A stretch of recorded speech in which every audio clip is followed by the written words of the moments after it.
standard. Plenty of us liberty freaks have been screaming that for years. Along with taxation is theft and end the Fed, but with inflation roaring out of control and the impotent lords of fiat currency failing us in the economy, it is time this troubled nation get back to sound monetary policy.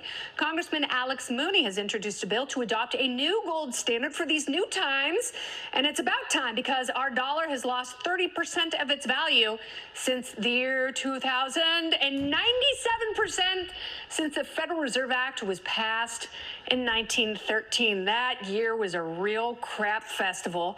Well, right now, the U.S. sits on the largest gold stockpile in the world, roughly 8,100 tons of this stable stalwart. So if we were on a gold standard, the value of our money would be tied to physical gold instead of some imaginary modern monetary theory, which is socialistic garbage that encourages money printing and deficit spending. Hint, we're doing that now, and it's not working unless you call out of control prices and a global recession success.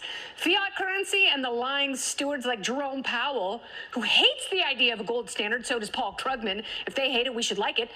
It is vulnerable to the kind of inflation that, when not recognized early, talking about fiat currency, and when mislabeled as transitory, it's almost impossible to rein in. Human beings are flawed. I get that. They're narcissistic. Some of them are dumb. But when you combine all three of those attributes into a Fed chair, a Treasury secretary, and president, it's very easy to see how this arbitrary fiat system could have its way with an economy and bugger it into helpless submission. I don't want a buggered economy. I don't want to be buggered. I want an economy that services hardworking individuals who can see and measure the proof of their currency's value. I demand a return to rational monetary policy in this country and dare other countries to follow suit. We have been lied to, taken advantage of, marginalized by powerful elites who think we're too dumb to measure apples to apples and gold to dollars. Let's return to the gold standard now and force the incompetent buggerers to resign in disgrace. I love gold. And that's the memo. All right, the price of gold now about $1,650 per ounce. That's off its high of $2,078. That was back in March. The Washington bigwigs are still scared to go back to the old gold standard. Why? Do they hate gold, member? Oh, that should keep it. Joining me now to discuss West Virginia Republican Congressman on the House Financial Services Committee, Alex Mooney. Congressman, welcome to the show, number one. Number two, you just introduced that bill to get us back on the gold standard. Tell me about it. Well, thank you for focusing on this important issue. I'm the first congressman since Jack Kemp in 1989 to put this bill in. Ronald Reagan supported getting back to the gold standard.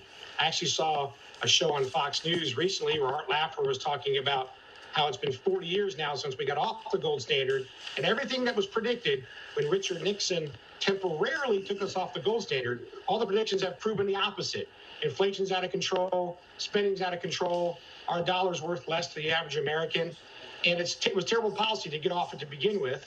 So I thought we need to put this bill in and start having a real discussion about how to have our dollar bills be stabilized, much like you said in your introductory remarks. All right, so tell me, and tell people who don't know a lot about the gold standard, what is the relationship between having a gold standard and inflation? Because people are now looking around for some sort of alternative, because in Washington, with this central banking, they have really, really screwed things up. But just explain to people how that happens. Sure. Well, the federal government, with their out-of-control spending and continually, having more money being borrowed, the value of your dollar just goes down, as you said, by fiat. The value of the dollar is simply full faith and credit in the United States. It's not tied to anything. So the commissions and the president are able to spend more and basically take away your savings. Mm-hmm. The 30% number from 2000 is only getting worse under Biden, with inflation totally out of control.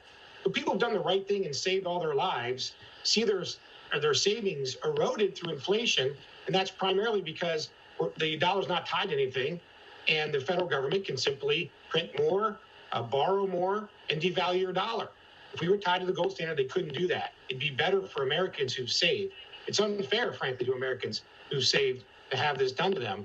So yes, a return to the gold and standard. it does disincentivize saving. We were talking about that 2 blocks ago. You know, a lot of people don't have any money because the environment that we're in, their dollar doesn't go as far. So they're having to dip into whatever savings they had and deplete that. And now there are obviously fears, very certain fears, of a recession that is looming. So if this bill were to pass, if you were miraculously able to get bipartisan support and support from enough rational, economically minded Republicans, what would it do and when would it take effect? It would protect your money, so your dollar bill would be worth the same in 20 years. It would take effect in about 10 years as we get it stabilized and tie it to the dollar, to the gold that's available. And I want to mention importantly, the left in this country has been completely apoplectic over the rise of Bitcoin and cryptocurrencies in general.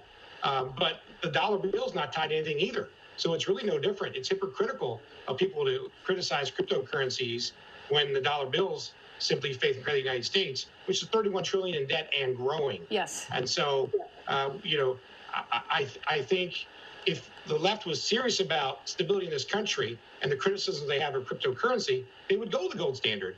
But they don't really want to because they want to manipulate the dollar bill and borrow more and use inflation essentially to take it from people who have saved and give it to people who have not saved. No, we should allow people to keep their hard-earned money and stop stealing from them and applying it to projects that have absolutely no effect on their lives. For the record, I love gold, I love crypto, and I love freedom. Congressman, thank you very much for being here. I appreciate it. You're welcome. Thank you.